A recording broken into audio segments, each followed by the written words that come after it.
Hi everyone! Welcome to the Empath Tarot. It's another love reading, timeless and general. Take what resonates lang po. Maybe some part of the reading makaresonate kayo, some part of it hindi. Tignan natin ngayon kung anong love connections, lessons in life, and guidance ang ating mababatid for this reading. Mga aral at gabay sa buhay pag-ibig na nais ninyong mabatid.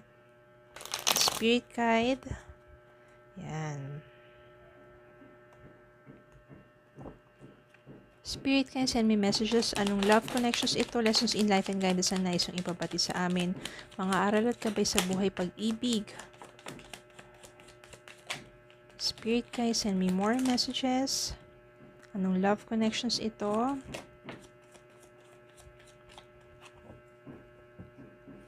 Okay.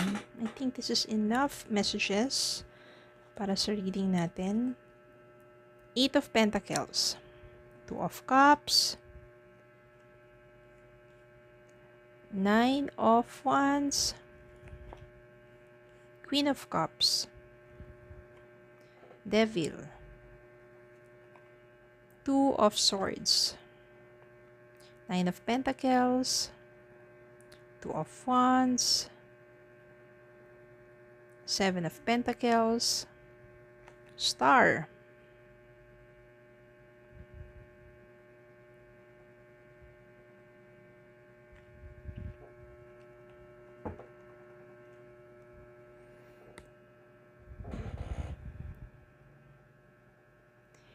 Nine of Pentacles dito.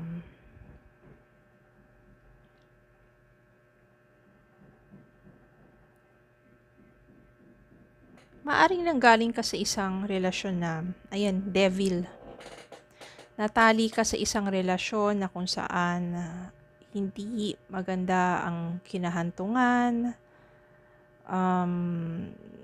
Meron kasing ano dito, yung may devil dito, tapos kayong dalawa ng person mo nandun sa chain.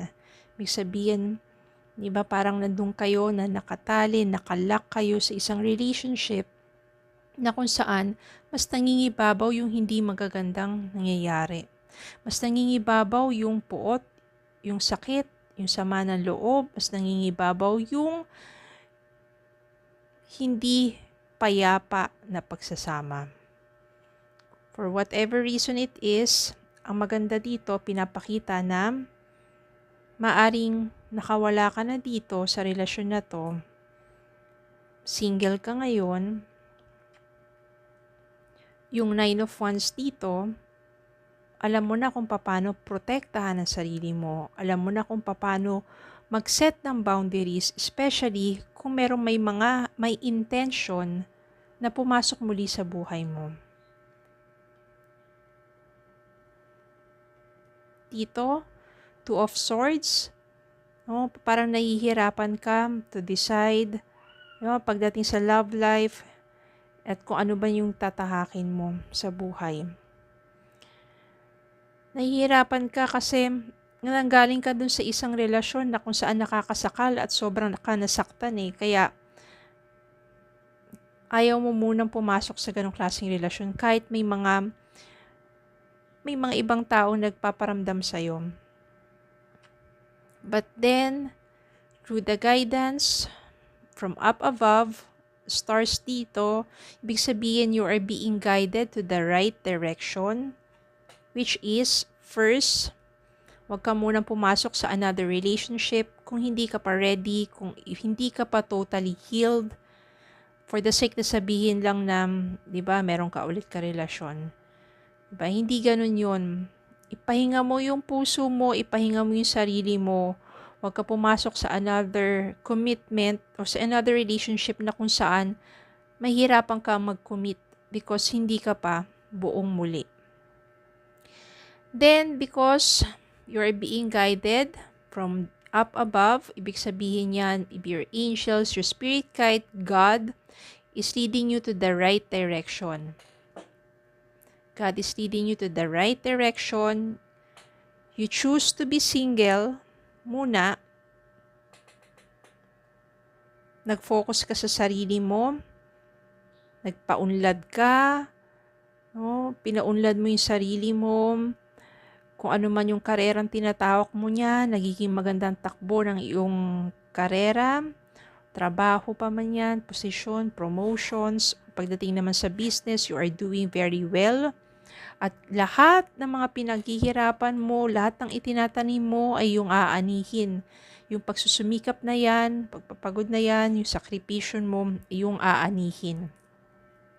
Kaya naman, sa mga panahon na okay ka na, you are single, pero maganda ang tinatakbo ng buhay mo, you are financially stable, okay ka, diba? You try to explore yung two of wands dito, yung make plans to explore pa sa buhay mo, maybe travel, or explore some business pa.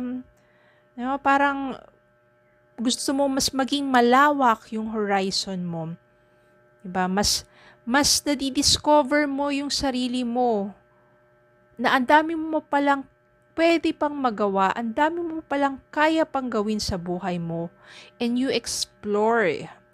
Kapag ginagawa nyo po yan sa sarili ninyo, imbis na magpakalugmok kayo sa ganong klaseng relationship, itinataas nyo yung vibrations nyo, at kapag tumataas ang vibrations ninyo, yung nandun yung self-love and self-care and self-worth. No, alam niyo yung kahalagaan ninyo, tumataas ang vibrations ninyo, you become more attractive. Kaya naman habang nagiging maganda ang takbo ng buhay mo, kahit single ka, you attract love. You attract more blessings. At doon sa pagta-travel mo na yan, merong isang taong makakapagpatibok ng puso mo. May makikilala ka na dyan muling mararamdaman mo that you feel love and being loved by someone. Yung Two of Cups dito, you will share the same feelings, you share yung same vibrations. Ibig sabihin na doon kayo sa alignment of love. You have the same vibrations na kung ano yung desire ng puso mo sa isang relasyon, sa isang tao, ganun din siya. Kaya you are sharing cups of emotions, of love, of affection. Ganun po yun. Kaya minsan sa isang relasyon, parang, di ba, mahirap kasi sabihin, wala ka naman sa kalagayan namin, mga ganyan ganito, o hindi mo alam ang pinagdadaanan namin, mga ganyan. Pero kasi ang greatest love comes within you. Kailangan mo lang magsimula sa sarili mo. Kailangan mo munang mahalin yung sarili mo. Kung paulit-ulit kang sinasaktan ng taong to, you doesn't feel well, pagpatuloy pa na magsama kayo pero nasasaktan ka lang paulit-ulit, no, ibig sabihin, hinahayaan mong tratuhin ka ng ganon na hindi ka pinahahalagaan, mas mabuti na lang na kumalas ka na doon. Huwag kang matakot na mawala sa iyo yung taong yon dahil hindi mo siya kawalan. Kawalan niya ang mawala sa buhay, mawala ka sa buhay niya. Especially when, ayan, di ba, nakawala ka na sa taong to, tapos nakikita niya or nabalitaan niya, nalaman niya na ang ganda-ganda ng tinatahak ng buhay mo, umuunlad ka ng husto, you become more attractive, manghihinayang sa'yo ng taong to. Kung hindi ka niya pinahalagaan before, you are being taken for granted, manghihinayang siya pagdating ng araw. Lalo na, if there will be someone, a new love, a new person into your life na nagpapahalaga sa'yo, doon niya marirealize yung sinayang niya, yung pinakawalan niya. Doon niya marirealize yung kahalagaan mo sa buhay niya. Kasi habang nandyan kayo at hinahayaan mong saktan ka niya paulit-ulit, hindi mo pinahalagaan yung sarili mo, kala niya okay lang na ganun, ganyan, yung pagtrato sa'yo. No? Beware of what you are projecting, for the qualities you admire in one another are qualities you both possess. Equally so, the qualities you don't like are also your own reflection. So, beware daw kung ano yung pinoproject ninyo ng qualities sa inyong relationship, diba?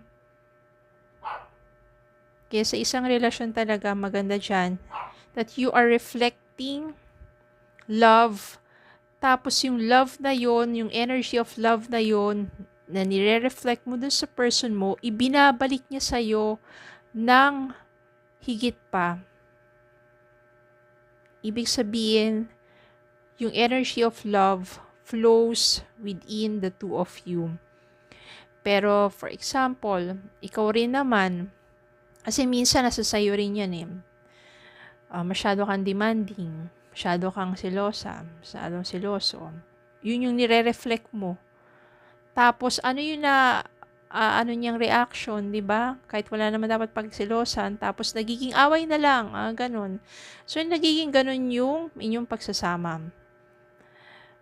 Okay, but if you are reflecting kindness, tapos ibinabalik niya ng kindness, ganun din. Paano naman ko, I am reflecting kindness, pero inaabuso niya yung kabutihan ko.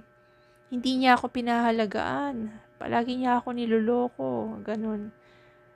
Ibig sabihin, you are not in alignment. Hindi kayo pareho ng vibrations. Because if you are reflecting love, tapos ang binabalik sa'yo ay sama ng loob, you are not in alignment. At kapag hindi mo na kaya na i-align pa, kasi hindi mo siya makokontrol eh. Ang makokontrol mo lang yung sarili mo. Ibig sabihin yan, hindi mo siya mapapagbago, no?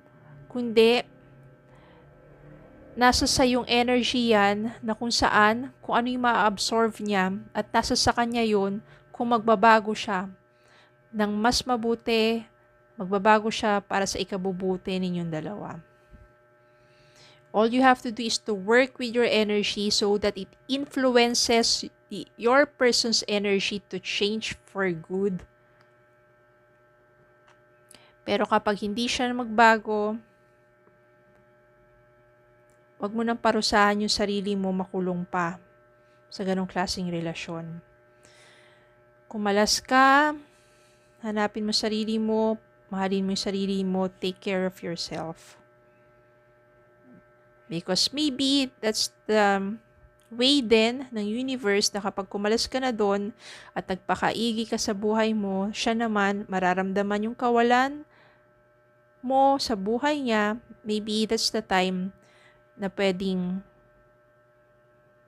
maramdaman niya at ma-realize niya dapat na siyang magbago para maging deserving na siya sa pagmamahal mo. At ikaw rin, you deserve someone. No, i-offer mo yung love mo sa someone that is deserving of your love. Okay? So, yun lang po. Maraming salamat po for watching. Please don't forget to like, share, comment, subscribe. Follow me Facebook and TikTok. Have a good day po and God bless.